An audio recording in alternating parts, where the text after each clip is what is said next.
Assalamualaikum warahmatullahi wabarakatuh. Kaum muslimin yang berbahagia, marilah kita bersama-sama membaca surat Al-Fatihah, dikhususkan kepada Nabi besar Muhammad SAW, pada para ulama, para syuhada, para orang-orang soleh, kepada Syekh Abdul Qadir Al-Jailani, kepada seluruh umat Islam, baik yang masih hidup maupun yang sudah meninggal dunia. A'udzu billahi minasyaitonir rajim. Bismillahirrahmanirrahim. Ila hadratin Nabil Mustafa Muhammadin sallallahu alaihi wasallam wal ulama wasyuhada wasyolihin wal syaikhul qadir jailani qadasallahu sirrahu wali jami'al muslimina wal muslimat wal mu'minina wal mu'minat al ahya'i minhum wal amwat. Syai'un lillahi lahumul fatihah. A'udzu billahi minasyaitonir rajim. Bismillahirrahmanirrahim. Alhamdulillahi rabbil alamin, arrahmanir rahim, maliki yaumiddin. Iyyaka na'budu wa iyyaka nasta'in. Ihdinas siratal mustaqim. Siratal ladzina an'amta 'alaihim ghairil maghdubi 'alaihim waladdallin. Rabbighfirli wal walidayya warhamhuma kama rabbayani shaghira. Amin. Mari kita membaca sholawat atas Nabi besar Muhammad Sallallahu Alaihi Wasallam. Semoga dengan membaca sholawat atas Nabi besar Muhammad Sallallahu Alaihi Wasallam kita senantiasa diberi kesehatan, panjang umur, rizki yang barokah, yang manfaat, dan keselamatan, kebahagiaan dunia akhirat. Amin, amin ya rabbal alamin. Bismillahirrahmanirrahim. Assalamualaikum ya Rasulullah. Assalamualaikum ya Habibi, ya Nabi Allah,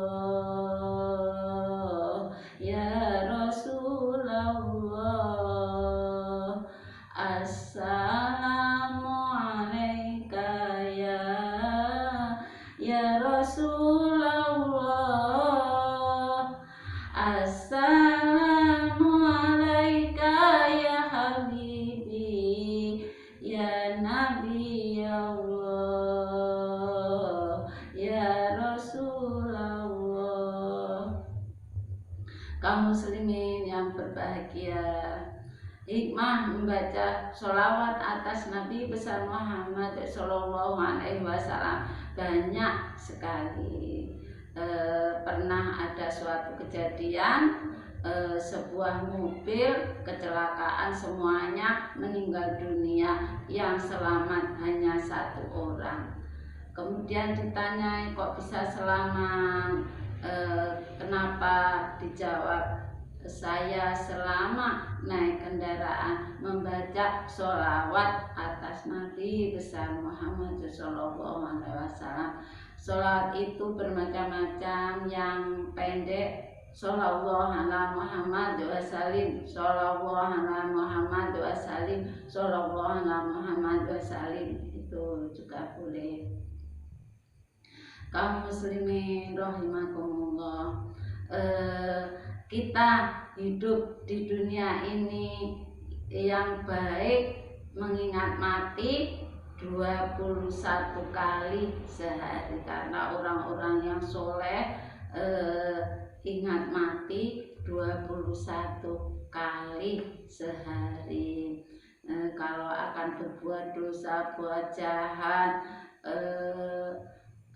tidak takwa kepada Allah Subhanahu wa Ta'ala, takut karena sewaktu-waktu mati. Jadi besok hisab Allah, takut dengan hisab Allah. akhirnya tidak jadi berbuat dosa. Demikian juga kalau malas belajar agama, malas wudhu, malas sholat, malas bertakwa kepada Allah, dengan ingat mati, maka kita akan bersemangat, akan rajin belajar agama, rajin belajar bagaimana wudhu yang benar, apa syarat-syaratnya wudhu, bagaimana orang yang bertakwa kepada Allah. Insya Allah orang yang selalu ingat mati akan bersemangat. Amin. Kaum muslimin rahimakumullah, pada pertemuan kali ini kita akan mengaji tentang syaratnya wudhu. Yang pertama adalah Islam. Jadi syarat pertama adalah Islam. Kalau di luar Islam ingin berwudhu, ya harus Islam dulu, membaca 2 kalimat syahadat. Bismillahirrahmanirrahim. Asyhadu an la ilaha illallah wa asyhadu anna Muhammadar Rasulullah. Aku bersaksi bahwa tidak ada Tuhan selain Allah, dan aku bersaksi bahwa Nabi Muhammad utusan Allah. Sekarang syarat wudhu yang kedua, yaitu tamyiz. Tamyiz itu artinya pinter, sudah bisa berpikir, sudah dapat membedakan mana baik, mana buruk, sudah bisa membedakan mana roti, mana api. Itu syarat yang kedua. Sekarang syarat yang ketiga, yaitu suci dari haid dan nifas. Haid itu biasanya wanita setiap bulan mengeluarkan darah, ada yang 3 hari, 1 minggu, paling banyak 15 hari. Kalau lebih dari 15 hari itu namanya darah penyakit atau darah istihadah. Kalau nifas yaitu wanita yang baru melahirkan. Itu jadi syarat wudhunya yaitu harus suci dari haid dan nifas. Boleh orang haid berwudhu, tapi tidak termasuk syaratnya wudhu. Jadi syarat yang ketiga adalah suci dari haid dan nifas. Sekarang yang keempat, tidak ada sesuatu yang merubah air. Biasanya kalau baru memakai minyak wangi di tangan diratakan gini, kemudian buat wudhu, akhirnya minyak wanginya bersamaan dengan air mengalir ke tangan sampai siku ini, itu tidak boleh. Jadi harus dibersihkan dulu minyak wanginya baru berwudhu. Juga biasanya sesudah mandi besar, pada waktu mandi besar, sesudah hubungan suami istri dan lain-lain, itu yang bagus, yang benar adalah disiram dulu ke seluruh tubuh, dibersihkan jalan depan, belakang, pokoknya air sampai merata ke seluruh tubuh, kemudian baru pakai sampo dan sabun.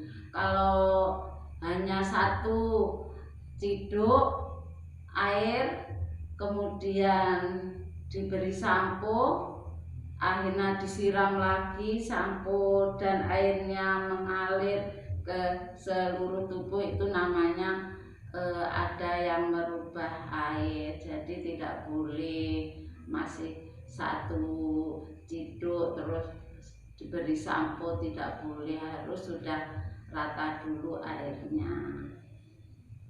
Kaum muslimin rahimakumullah, yang selanjutnya adalah tidak ada yang menghalangi mengalirnya air ke kulit.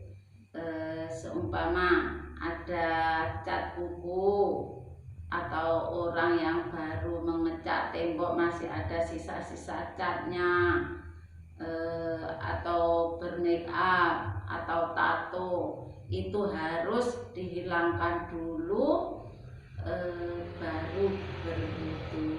Itu jadi syarat wudu. Sekarang yang selanjutnya yaitu harus tahu kefardunya wudu. Fardu wudu ada 6, yaitu niat membasuh muka, membasuh kedua tangan sampai siku, membasuh sebagian kepala, kemudian membasuh kedua kaki sampai mata kaki, yang terakhir adalah tertib. Itu jadi syaratnya wudu harus tahu kefardunya wudu. Sekarang yang selanjutnya, tidak meyakini wajibnya wudu ke sunnah. Jadi kita harus selalu belajar, bersemangat. Ini menjadi syaratnya wudu, yaitu tidak meyakini atau mengiktikadkan fardunya wudu ke sunnah wudu. Makanya lebih baik semuanya dianggap wudu, jadi tidak ada fardunya wudu yang terlupakan atau ketinggalan, nanti wudunya tidak sah. Ada lagi sunnah dalam berwudu adalah khusyuk dalam wudu, karena khusyuk dalam wudu mempengaruhi khusyuknya sholat. Jadi sungguh-sungguh berwudunya, niat bismillahirrahmanirrahim, nawaitul wudu alirofil hadatil asghari fadlillahi ta'ala. Saya niat berwudu menghilangkan hadas kecil, wajib karena Allah Ta'ala. Jadi di hati ini benar-benar niat berwudu karena menghilangkan hadas kecil, wajib karena Allah Ta'ala. Jadi pikirannya tidak kemana-mana. Kemudian menjadikan sholat kita juga khusyuk. Kalau wudunya khusyuk, karena kalau wudunya tidak khusyuk, nanti sholat setelah menggoreng ikan ayam, Allahu Akbar, waduh ikan saya belum disimpan, nanti dimakan kucing. Ya, itu salah satu tidak khusyuk dalam sholat. Makanya dalam berwudu disunatkan untuk khusyuk berwudu, mempengaruhi khusyuknya sholat. Kaum muslimin yang berbahagia, syarat yang selanjutnya adalah air suci dan mensucikan. Jadi airnya harus suci dan mensucikan. Yang paling baik adalah di keran. Air yang dari keran itu mengalir buat wudu itu bagus. Kalau zaman dahulu pakai padasan, itu yang dari tanah liat terus dibentuk gini, ada lubang kecil yang untuk mengalir air, itu bagus untuk berwudu. Kemudian masuk waktu bagi orang beser. Orang beser, orang yang sering mengeluarkan kencing sedikit-sedikit, itu wudunya kalau sudah masuk waktu sholat. Seumpama waktu sholat duhur ya setelah jam 12, waktu asar setelah jam 3, manut jadwal sholat. Itu bagi orang beser atau orang yang mudah mengeluarkan angin dari belakang atau mudah kentut, itu juga harus wudunya sudah masuk waktu sholat. Semoga kita semuanya disembuhkan dari yang biasanya mudah beser, itu semoga disembuhkan oleh Allah jadi tidak beser lagi. Yang biasa kentutan itu semoga disembuhkan oleh Allah, tidak kentutan lagi.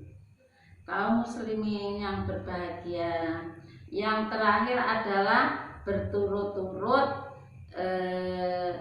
langsung, tidak terputus-putus dalam berwudu. Seumpama berwudu niat terus membasuh muka, ada telepon masuk, kemudian mengangkat telepon, berhenti dari wudunya.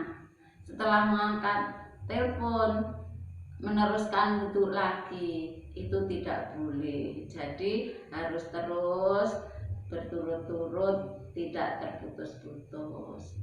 Atau ada lagi yang sedang berwudu diajak bicara oleh orang lain, akhirnya menjawab pembicaraan orang lain, kemudian meneruskan wudu, itu tidak boleh. Jadi harus berturut-turut, tidak boleh ada jeda, harus langsung. Kaum muslimin yang dirahmati Allah, kiranya cukup sekian saja tentang syaratnya wudu. Semoga kita senantiasa dimudahkan dalam mencari ilmu dasar-dasar takwa kepada Allah Subhanahu wa Ta'ala, sehingga wudu kita bagus, sholat kita bagus menurut aturan agama, sehingga ibadah kita diterima oleh Allah Subhanahu wa Ta'ala. Di dunia mendapat kebahagiaan, di akhirat mendapat kenikmatan-kenikmatan, dikumpulkan bersama-sama orang soleh, dan bahagia selama-lamanya. Amin, amin ya rabbal alamin. Kiranya dari kami cukup sekian saja. Semoga ilmu yang kita kaji kali ini bermanfaat bagi kita, bagi anak-anak, bagi saudara, bagi teman, seluruh umat manusia di dunia ini. Amin, amin ya rabbal alamin. Bila mana ada kata-kata atau susunan bahasa yang kurang berkenan, kami mohon maaf sedalam-dalamnya. Akhirul qouli ihdinas siratal mustaqim, wabillahi taufiq wal hidayah, wa ridha wal inayah. Wassalamualaikum warahmatullahi wabarakatuh.